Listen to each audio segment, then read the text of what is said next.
talk about is very, very important, is budgeting or spending plan. A lot of time I use the term spending plan because when I say budget, a lot of people think restrictions. I can't spend my money. I can't do this. But a spending plan is just that. It's a plan to spend your money. And the reason it's so important is because a lot of people, no matter how much money they make, have no idea where their money goes. So budget is a tool used to help people to manage their money. In fact, I have clients, I call them my prize clients. And I call them my prize clients because my prize clients made over $100,000 a year. They came to me and they said, we don't know where our money's going. Their house was in foreclosure. They're about to walk away from their house. They were able to get we created a spending plan. They were able to get a modification that reduced their mortgage from $2,000 a month to $900 a month. And then they began to save $1,600 a month. And every month I meet with them. Now they know where their money's going, and even they hate to spend their savings. However, I tell them that that's what the savings is there for, just in case something happens. But they do have different categories for their savings. For instance, something I teach people about, and we'll talk about it later, is you don't always have to buy something outright. You can save for it, you can plan for it. For instance, if you have a goal to make a purchase, it could be to buy an iPod. Well, if an iPad costs $500 or something like that.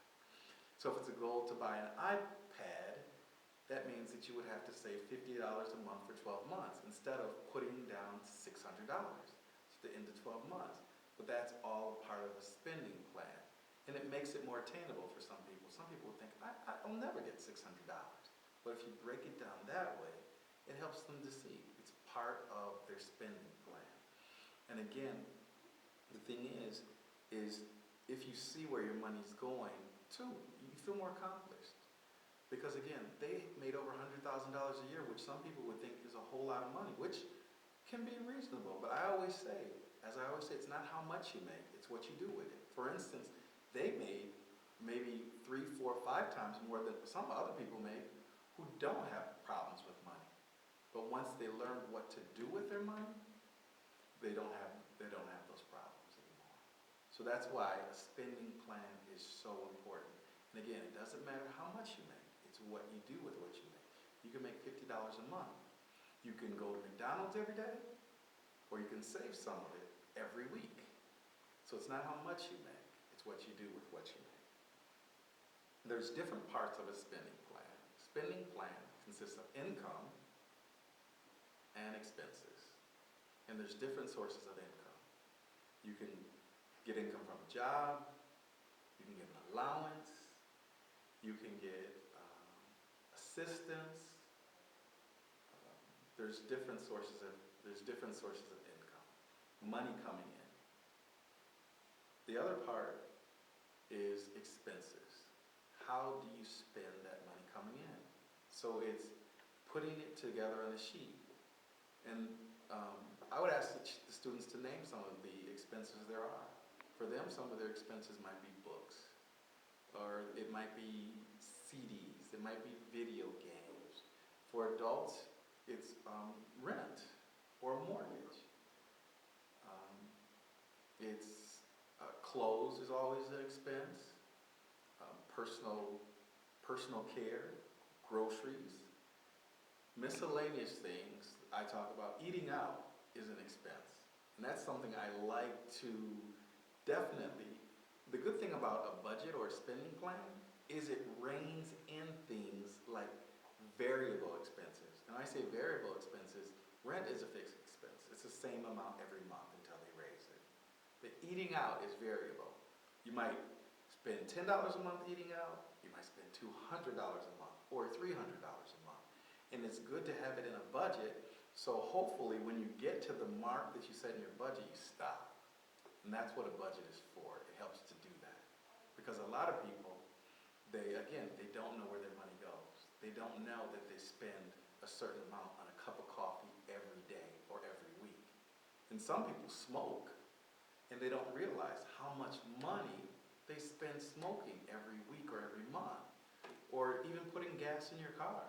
It's not necessarily bad, the expenses you have, but it's knowing where they go.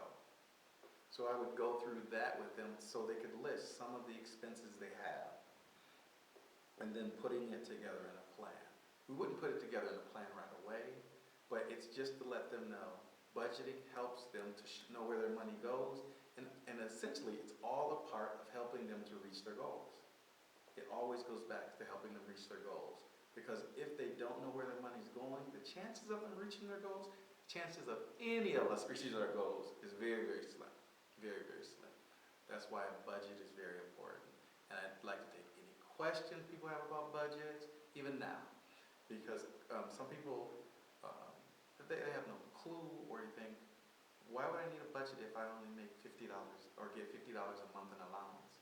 I happened to be at a school for a career day, and a student came up to me and she said, I get 25, 50, let's see, how much was it? I think she got $50 a week from her parents. $50 a week. And I was like, wow. And I said, so do you have a savings account? And she said, no. I said, do you realize if you save $10 every week, you'd have $520 at the end of the year? Her eyes got big because she did not know where her money was going.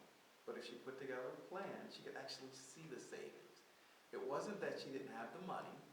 It's just that either she had never been taught about it or didn't realize how a plan could help her to actually save a certain amount of money. I also mentored some high school students regarding college, and I told them about saving to make purchases. It was a foreign concept to them. They always thought when they bought something, they had to buy it outright. A lot of them told me one of the most important things they got out of the seminar was the fact that they could actually save for a purchase. They didn't have to put down a whole lot of money and spend it all at once. So those are some of the important reasons. It's very important, I believe. It's one of the most important tools, is having a spending plan. It's one of the most important tools. And with my clients, I review it monthly to see if they're on track. And I hold them accountable. I always tell people that's where my value comes is holding people accountable. Because I want to make sure that they reach their goals.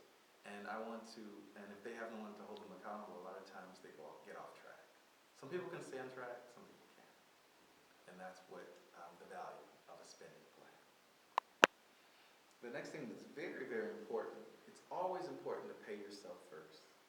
What does pay yourself first mean? Pay yourself first simply has to do with savings. And paying yourself first has to do, the standardized amount for paying yourself first is putting aside 10% of what you make and putting it in savings. So if you make $50, put aside $5. Make $100, put aside $10. Make $1,000, put aside $100. But that's very, very important, is to pay yourself first. Save. You can save for you and for a rainy day. The thing is things happen. Unexpected things happen. And it's more difficult when unexpected things happen if you don't have savings than if you do. So it's so, so important to save. Sometimes at your ages or at the kids' ages, they don't think about emergencies, they don't think about things happening, so they don't understand the concept. But you put it in their terms. You want to go to a concert. You want to go to a concert and you don't have the money. Well, if you had savings, you could do that. Something comes up unexpectedly. If you had savings, you could do that. There's different things that happen.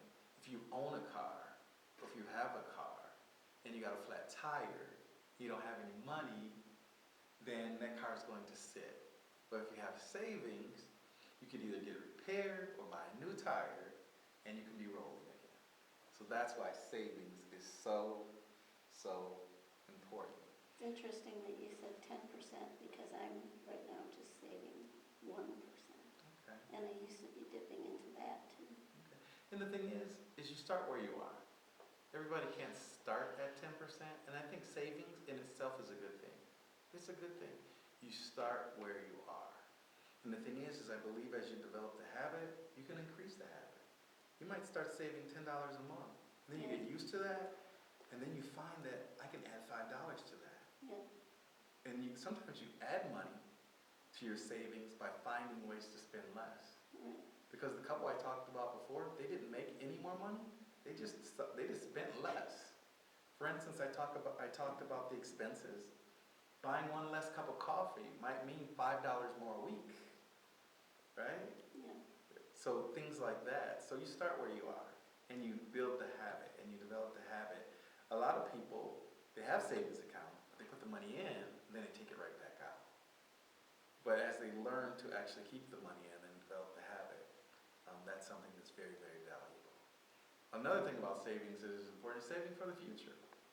Sometimes people think that they're young and they don't think about the future. They don't think about either college or when they may become parents or when they may retire, because that's early for them now. But even adults who are in their 50s and 60s they think about retirement, but they think it's too late to start saving. And I believe it's never too late. You might not have as much as you want to, but you'll have something. And that's what's very, very important. So saving for the future is very, very important. And as I have time, I'd love to sit down, find out what your goals are, and help you start where you are as far as saving is concerned. I'd love to do that. So these are very, very important concepts we've talked about today.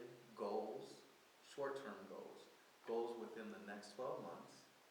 Not just any goal, but a SMART goal. Specific, measurable, attainable, realistic, and timely. Then budget, which consists of income and expenses, and then savings, which is very, very important. And the next time, what I'd like you to do is, because I said that a lot of people don't know where their money goes, I have a worksheet for you, and I'd love you to spend the next couple weeks, we'll meet again in about a month, I'd love you to spend the next couple of weeks writing down what you spend your money on. It's broken down into days, so just write down if it's coffee, if it's candy, if it's a snack, if it's gas for a car, whatever it is. If you save, I'd like you to write it down so the next time we get together, we can talk about how you spend your money and go from there. Okay? Are there any questions? Okay, good. I love doing this. I loved meeting with you. I love what I do. I look forward to meeting with you next time to see how we can work together. Because my goal is, a lot of people's goal is to retire with $1 million. And to me, again, it's not how much money you make. And I'll use my father-in-law as an example. My father-in-law had very many illnesses, several illnesses. He just passed away in April. He was living alone in Virginia. About 8 years ago, he was very ill. He had OCPP, emphysema, lung cancer. He had so many different illnesses. So my daughter moved him to Minnesota. And my daughter started managing his money. Now this part will be edited because it's personal.